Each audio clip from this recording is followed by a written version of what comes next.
నమస్తే, welcome to our channel. ప్రస్తుతం మనతో శ్రీరామరాజ్యం హిందుత్వ చైతన్య వేదిక ఫౌండర్ అండకొండ రాముడు గారు ఉన్నారు. వారితో మాట్లాడదాం. సార్ నమస్తే అండి. నమస్తే మేడం. సార్, కాళేశ్వరంలో ముక్తేశ్వర స్వామి టెంపుల్లో సింగర్ మధుప్రియ ఒక షూట్ చేసింది వితౌట్ పర్మిషన్ అనేది, అది కూడా గర్భగుడిలోకి వెళ్ళి షూట్ చేసింది అని. అయితే దాని మీద హిందువులు చాలా బాధపడ్డారు. హిందువులు ఆవేశాలతో ఉన్నారు. అలా కాకుండా మెయిన్ భక్తులు, శివ భక్తులు చాలా మంది ఉంటారు కదా, వాళ్ళు అసలు నార్మల్ గా ఫొటోస్ తీయడానికి కూడా మనమే తీయం ముందు, ఎందుకంటే తీయకూడదు అని చాలా మందికి అవగాహన ఉంటుంది. ఒకవేళ తీద్దాం అనుకున్నా మనం ఒప్పుకోం, అంత స్ట్రాంగ్ గా ఉంటారు చాలా మంది ఆ ఎమోషన్స్ విషయంలో. సో వాళ్ళు అందరూ కూడా కనీసం అమ్మాయి సారీ కూడా చెప్పలేదు. ఓకే, తెలియక చేసిందో తెలిసి చేసిందో తప్పు చేసింది. లాస్ట్ కూడా చూసుకుంటే మంగళి గారు కానీ, శ్రావణ భార్గవి గారు కానీ, శ్రావణ భార్గవి అన్నమాచార్య కీర్తనల గురించి మళ్ళీ తను సారీ చెప్పడం జరిగింది. మంగళి గారు కూడా సారీ చెప్పారు. వాళ్ళు ఏంటంటే హుందాతనంగా ఒకవేళ తప్పు చేసినా అంగీకరించారు. ఈ అమ్మాయి చూస్తే ఇప్పటి వరకు కూడా మధుప్రియ సారీ చెప్పలేదు అనే న్యూస్ వస్తుంది. దీని మీద మీ స్పందన ఏంటండి? అలాగే రెడ్ టీవీ ప్రేక్షకులందరికీ కూడా జై శ్రీరామ్, హరహర మహాదేవ, శంభో శంకర. నా పేరు అంబావతుల అండకొండ రాముడు, శ్రీరామరాజ్యం హిందుత్వ చైతన్య వేదిక ట్రస్ట్ వ్యవస్థాపక అధ్యక్షుని, అలాగే స్వయంభూ శ్రీ పుష్పాచలేశ్వర స్వామి దేవస్థాన పునఃప్రారంభకుని. అయితే ఇక్కడ మనం అర్థం చేసుకోవాల్సింది ఏంటంటే మేడం, ఇది ఈ రోజు నుంచి జరుగుతున్నటువంటి దాడి కాదు. ఏంటంటే ఈ యొక్క ఒకసారి పబ్లిక్ లో పాపులారిటీ అయిన తర్వాత చాలా మంది ఏం చేస్తారంటే హిందువుగానే ఉంటారు, హిందూ ముసుకేసుకొని వచ్చి హిందుత్వం పైన చేస్తున్నట్టు ఒక రకమైనటువంటి దాడి అని చెప్పాలి. ఇది తెలిసి చేస్తున్నారా తెలియక చేస్తున్నారా అనేటువంటిది వాళ్ళకి అవగాహన లేనప్పుడు హిందూ సమాజము లేదంటే భక్తులు ముందుకు వచ్చేసి అయ్యా ఇది తప్పు అనేటువంటి వాళ్ళు ఎప్పుడైతే వాళ్ళ దృష్టికి లేదంటే హిందూ సమాజాన్ని తీసుకొని వచ్చి మీడియాలలో కూడా మనం చెప్పినప్పుడు హుందాతనంగా బహిరంగ క్షమాపణ, బేషరతుగా క్షమాపణ చెప్తే సమస్య అనేటువంటి ఇంతవరకు వచ్చేదే కాదు. అలాగే ఏంటంటే మధుప్రియ సింగర్ గారు వచ్చేసి ఇది 3 days నుంచి నడుస్తున్నటువంటి ఇష్యూ, ఓకేనా. అయితే ఇక్కడ మనం ఆయా సోషల్ మాధ్యమాల్లో మనం చూసినప్పుడు ఏంటంటే ఇది ముక్తేశ్వర స్వామి దేవస్థానంలో అక్కడ బోలోశంకరుడు అనేటువంటి శివయ్య, అలాగే యమ కూడా ఉన్నారు, యముడు. సో ఇక్కడ బోలోశంకరుడు క్షమిస్తాడేమో కానీ యమతో కొద్దిగా జాగ్రత్తగా ఉండాల్సినటువంటి ఈ మధుప్రియ సింగర్ గారు చేయలేదు. అలాగే ఏంటంటే చాలా మంది అక్కడ ఈవో గారు ఏమన్నారనంటే మేము గుడిలో అక్కడ సాంగ్ షూట్ చేసుకోవడానికి మేము పర్మిషన్ ఇవ్వలేదు అనేటువంటి కూడా మనం మాధ్యమాల్లో చూస్తూనే ఉన్నాము. అలాగే ఏదో పూజారి అనేటువంటి పూజారి పైన నెట్టే ప్రయత్నం చేస్తున్నారేమో అనిపిస్తుంది.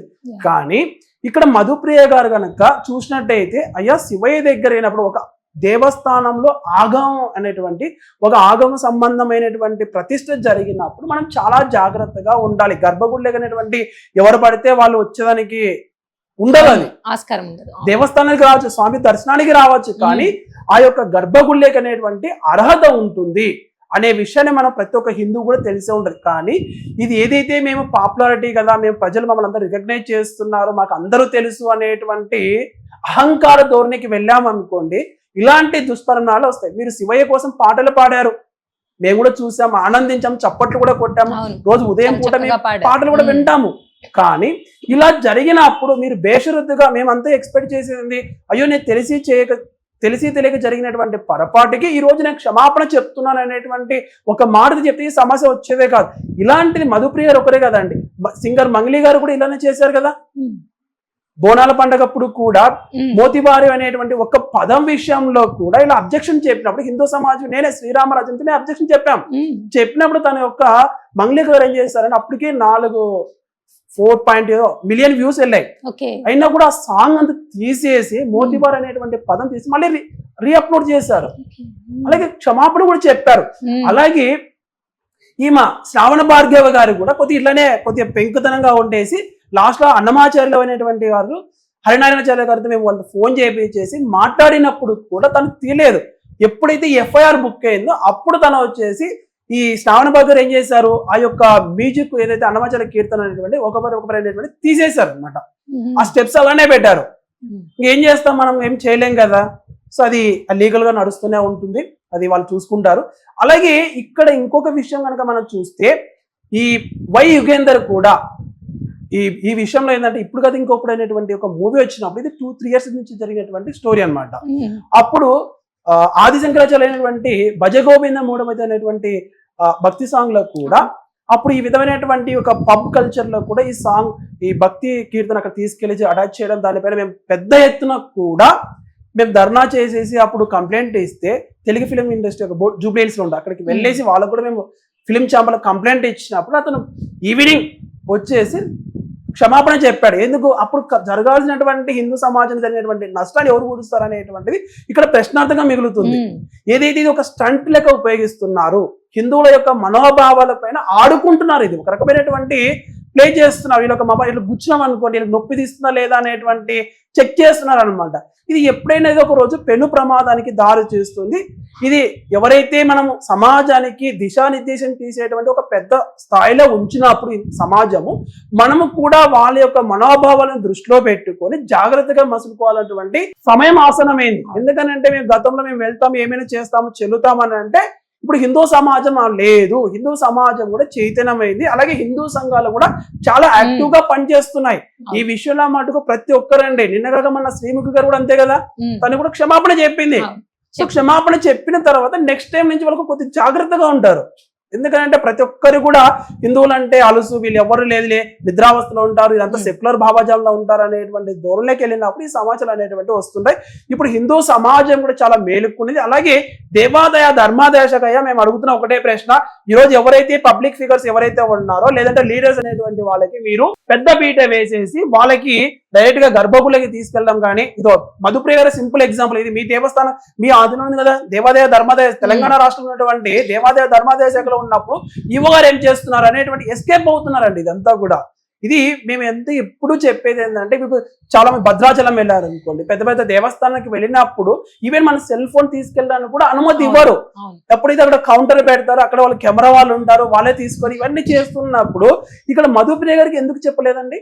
అంటే ఏమంటే అక్కడ వచ్చినటువంటి భక్తులందరినీ కూడా ఆపేసేసి ఈ రోజు అక్కడ తను దేవస్థానంలో షూట్, అది ఒక డివోషనల్ అవ్వచ్చు, భక్తి భావం అవ్వచ్చు, కానీ ఇక్కడ అభ్యంతరం చెప్పినప్పుడు కూడా ఇలా వ్యక్తపరిచినప్పుడు మీరు తగు జాగ్రత్తలు అనేటువంటి దేవాదాయ ధర్మాదాయ శాఖ కూడా తీసుకోవాలి. ఇలాంటివి మళ్ళీ పునరావృతం కాకుండా ఉండడానికి మీరు ఏ చర్యలు తీసుకున్నారు?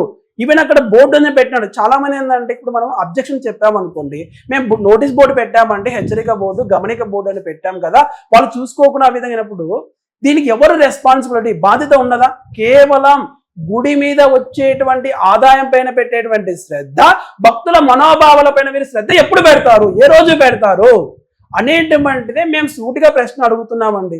ఈరోజు మేము ఇదే అడుగుతున్నాం. ఈరోజు మధుప్రియ గారు అనేటువంటిది తను తప్పు చేసింది అనుకోండి, తప్పు చేసిన తర్వాత తను బహిరంగ క్షమాపణ చెప్పాలి, లేదంటే చట్టపరమైనటువంటి చర్యలకు మనము వెళ్ళిపోతాం. ఆల్రెడీ పోలీసులు కూడా నోటీస్ ఇచ్చారనేటువంటిది కూడా మనం వింటున్నా ఉన్నాం. అలా లేని పక్షంలో కూడా మేము కూడా శ్రీరామరాజ్యం నుంచి కూడా మేము కూడా ఒక కంప్లైంట్ అనేది కడప జిల్లా నుంచి కూడా మేము రేజ్ చేసే ప్రయత్నం కూడా చేస్తాము.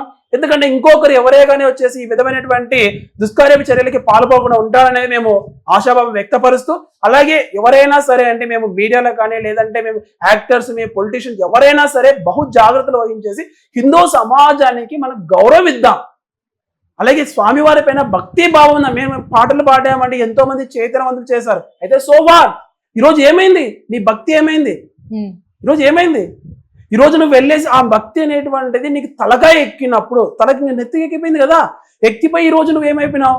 అదే భక్తులు నిన్ను ఏదైతే గౌరవించారో ఈరోజు నేను గుండెలో పెట్టుకొని చూసుకున్నటువంటి మధుప్రియ గారు ఈరోజు నాకు కూడా బాధ కలిగింది. నువ్వు వెళ్ళేసి ఆ విధంగా అంటే సరే నువ్వు వెళ్ళి చేసే క్షమాపణ చెప్పితే సంతోషించావని కదా, ఈరోజు నువ్వు అంత అహంకార ధోరణిలో ఉన్నప్పుడు మేము ఏం చేయాలండి? నిన్ను చూసేసి ఇంకో 10 మంది తయారైతే ఏంటి పరిస్థితి అనేటువంటిదే. రేపు అక్కడ భక్తి భావం ఏమొస్తుంది?